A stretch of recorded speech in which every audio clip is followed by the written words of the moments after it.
Welcome to the Reconnection Club podcast, the show that helps parents heal troubled relationships with their adult sons and daughters. I'm your host, psychotherapist Tina Gilbertson. Each week, I'll offer you compassion, clarity, and personal development tips designed to help you reconnect, not only with your child, but with yourself. Now let's get started. Probably the most common form of estrangement between adult children and their parents is the OnAgain OffAgain kind. Researchers have called this by various names: periodic estrangement, cyclical estrangement, and chaotic disassociation. No matter what you call it, though, if you've experienced this up and down or on-again, off-again kind of relationship with your adult child, you know exactly what I'm talking about. Sometimes they're in touch.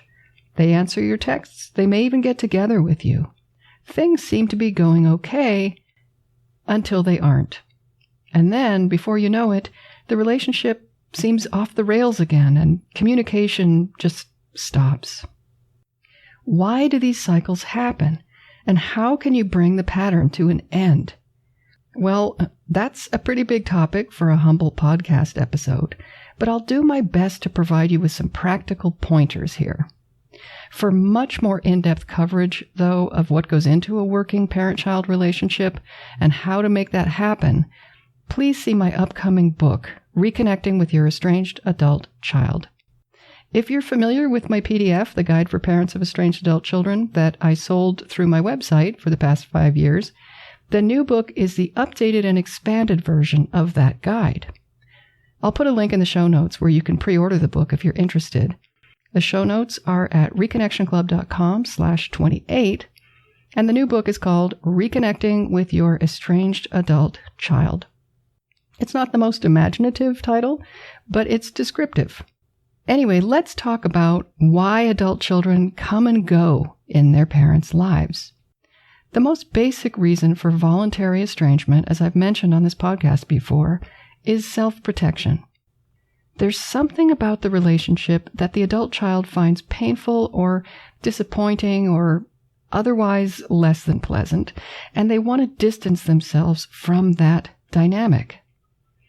And that's how estrangement begins. It's usually a decision that initially evolves over time in the mind of the child, even though you may have experienced it on the other side as being sudden and abrupt. Once the child cuts the parent off, they get some relief from whatever it was, but then they're dealing with the stigma of estrangement. Yes, just like you, your child bears the burden of explaining himself to others. And they do get social pressure from many directions to forgive you for whatever it is and reestablish contact.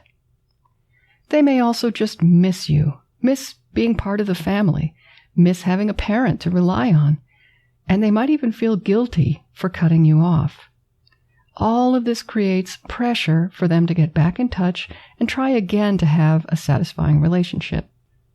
But what happens then is the reasons for their discomfort are not necessarily understood or agreed with by the parent, and so the painful dynamics don't change.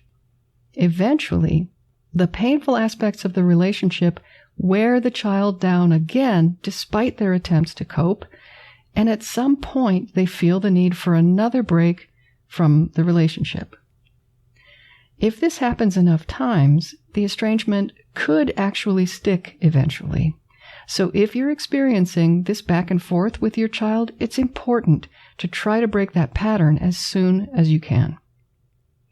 Parents will often say to me, "How am I supposed to work on the relationship if my kid won't talk to me?" And the answer is, there's plenty you can do that doesn't require your child's participation. The first thing you really have to do if you want to break this pattern is to come to a clear-eyed understanding of the source of your child's distress. This is hard and scary work because it means asking yourself the awful question, why doesn't my child want to stay close to me? And really being open to knowing the answer to that. It's so tempting to think of reasons your child is just that way. Maybe he's too sensitive, or she's just really bad at relationships, or she's vulnerable to third-party influence. But all of those explanations leave you with no power or control over the outcome. The best case scenario is there's something you have control over that you can change that will make a big difference in your child's experience of the relationship. If you don't have that, then you've got no hope of having any positive impact.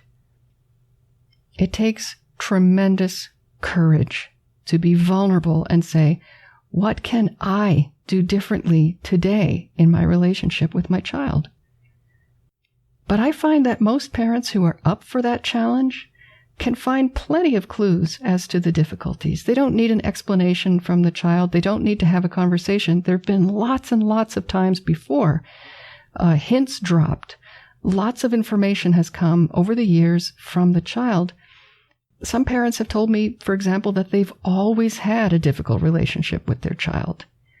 They recognize profound differences between themselves and the child that have always been a source of conflict and stress for both of them.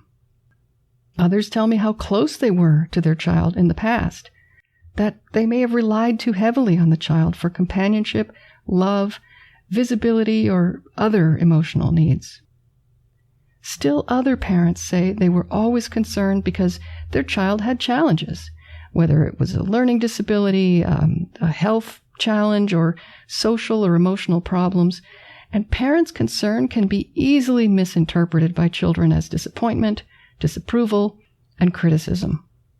There are just so many ways that even very well-meaning and conscientious parents can inadvertently create relationship dynamics that are painful for their children.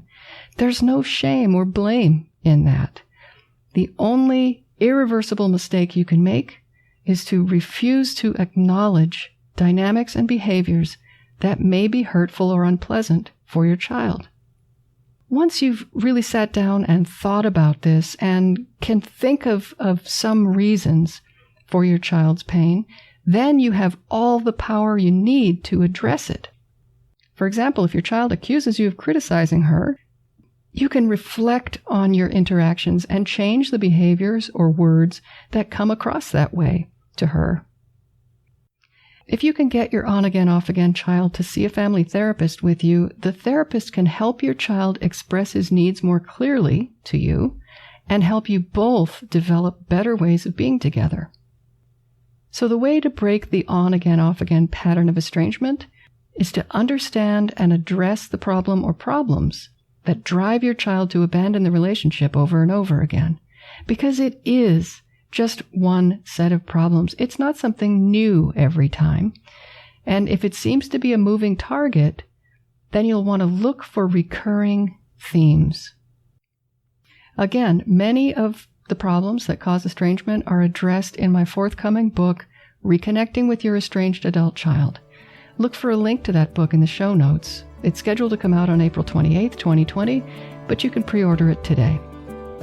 Until next time, remember that you are a loving, lovable, and still growing human being. So please take good care of yourself. Bye for now. If you've enjoyed this episode of the Reconnection Club podcast, I invite you to check out reconnectionclub.com. The Reconnection Club is for parents at any stage of estrangement from their adult, child, or children. So whether you've just realized there's trouble between you, you've been living with estrangement for years, or you're newly reconciled but still walking on eggshells, the Reconnection Club is your essential resource for information, support, and continued personal growth. With our courses and workshops, expert interviews, monthly Q&A calls, and a friendly, active community, the Reconnection Club is a wonderful place to be for anyone suffering the pain of estrangement from an adult, child, or children. So check it out at reconnectionclub.com.